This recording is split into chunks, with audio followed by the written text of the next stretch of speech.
Doctor గారేమో మరి ఏడ్ చూసేసి సర్జరీ చేసేసినారో గానీ ఆ తర్వాత ఆ బుడ్డోడికి ప్రాణగణం తప్పలేదండి.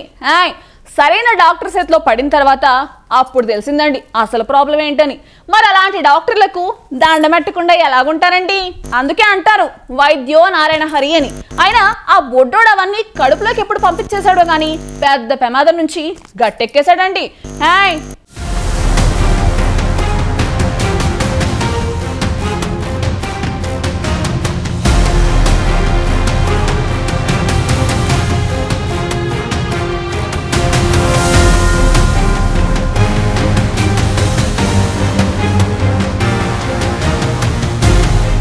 వైద్యో నారాయణో హరి అంటారు.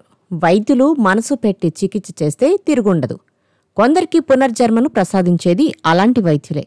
మధ్యప్రదేశ్లోని రత్లాంకు చెందిన శుభం విమాన అనే 7 ఏళ్ల బాలుడు గత 2 నెలలుగా తీవ్రమైన కడుపు నొప్పి, వాంతులు, బరువు తగ్గడం లాంటి సమస్యతో బాధపడుతున్నాడు.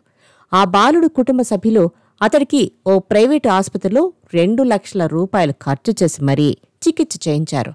అయినా ఉపయోగం లేకుండా పోయింది. దీంతో చివరికి అతన్ని అహ్మదాబాద్ సివిల్ ఆసుపత్రికి తీసుకెళ్లారు. అక్కడ టెస్టులు చేసి సిటీ స్కాన్, ఎండోస్కోపీ చేయగా అతడి కడుపు చిన్న ప్రేగులో అసాధారణమైన ఆకారం ఒకటి ముద్దలా పేరుకుపోయి ఉందని వైద్యులు గుర్తించారు. వైద్య పరిభాషలో దీనిని ట్రైకోబెజోవర్ అంటారు. ఆ 7 ఏళ్ల బాలుడి కడుపులో హెయిర్ బాల్, గడ్డి, షూలేస్ దారాలు పేరుకుపోయాయని డాక్టర్లు కనుగొన్నారు. డాక్టర్ రామ్జీ నేతృత్వంలోని వైద్యులు బాలుడి కడుపులో పేరుకుపోయిన ఆ ముద్దను లాపరోటమీ ద్వారా తొలగించారు. ఆపరేషన్ అనంతరం 6 రోజుల పాటు శుభంకు ద్రవ పదార్థాలు మాత్రమే ఇచ్చారు. 7వ రోజున అతడి కడుపులో పేరుకుపోయిన ఆ ముద్ద పూర్తిగా తొలగిపోయిందని వైద్యులు నిర్ధారణకు వచ్చారు. అనంతరం మానసిక నిపుణుల ద్వారా బాలుడికి కౌన్సిలింగ్ ఇచ్చి ఇంటికి పంపించారు.